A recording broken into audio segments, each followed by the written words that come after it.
তিনটা মাহফিল আছে আমার নিজের, এগুলো আমার এবং আমাদের। এই যে ওলামাদেরকে দেখছেন আশেপাশে, আমাদের সাইফুল ভাই, সাইফুল ইসলাম ভাই, ওনাকে কোনো মাহফিলে আপনারা সচরাচর দেখেন? পুকুরে যদি জাল মারেন, রুই মাছ উঠছে, কাতল মাছ উঠছে, আশ্চর্যের না আশ্চর্যের না? কি আশ্চর্যের? পুকুরে রুই মাছ কাতল মাছ, আশ্চর্যের কি আছে? মাহফিলের পাবলিক হুদাই আসলে জবাব দেয়। পুকুরে জাল মারছে, একটা ইলিশ মাছ উঠছে, কি বলেন? এটা আশ্চর্য না? তাহলে আপনারা তো রুই মাছের কথা আশ্চর্য করলেন। যারা রুই মাছ পাওয়াকে পুকুরে আশ্চর্যজনক বলছে, তারা ঠিক বলেছে, ঠিক কি না বলেন?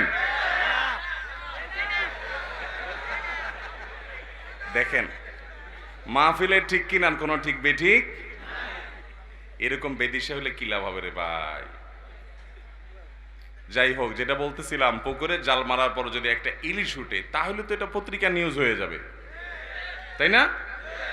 তো মাহফিলে আপনারা কারি আহমদ বিন ইউসুফকে দেখেন, আব্দুল্লাহ সাইফুল্লাহকে দেখেন, আজকাল আমাকেও দেখেন, কিন্তু হাফেজ মুফতি সাইফুল ইসলামকে আপনারা মাহফিলে খুব বেশি। এটা হলো আমাদের আজকের ইলিশ মাছ, কি বলেন? আজকের ইলিশ মাছ হলো কে? মুফতি সাইফুল ইসলাম ভাই। কারণ এই জালে তো রুই কাতল উঠার কথা, ইলিশ তো উঠার কথা না। আজকে ইলিশ উঠছে, কি বলেন? আলহামদুলিল্লাহ। আল্লাহ তাআলা ওলামাদের কথা অনুযায়ী আমাদেরকে আমল করার তৌফিক দান করুন।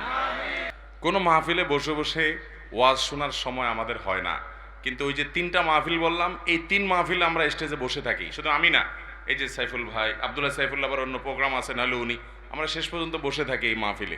কোনো মাহফিলে বসে থাকার সময় নাই। যে কারি আহমদ বিন ইউসুফ ভাই দেখছেন, এই সমস্ত মানুষ কোনো রকম ওনার প্রোগ্রাম শেষ করে ওনাকে চলে যেতে হয়, অন্যান্য কাজ থাকে, কিন্তু এই মাহফিলগুলোতে আমরা নিজেরা বসে থাকি, বসে বসে আপনাদের সাথে সঙ্গ দেই, কারণ এই মাহফিলগুলোকে আমরা অন করি।